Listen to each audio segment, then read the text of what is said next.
жаралып аягына чыкпай калдык. Кийинки убакта мага көп сурооңуздар пайда болду окшойт деген Бекборбиев соц баракчасы аркылуу жоопторду кайтарды.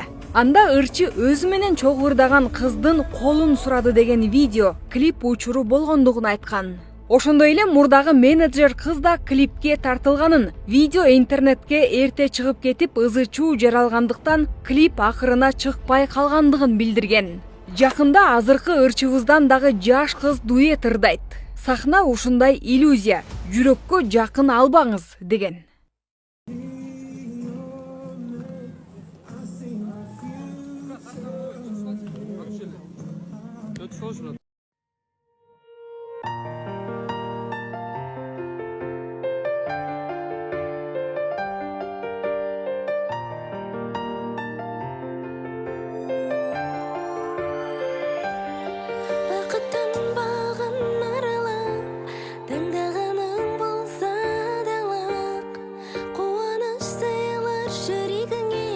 Гашыктык сезими галамат толконуңда аясау теңиздин бийик армандар жыйып керемет койшунанда бирөөдө жүрсең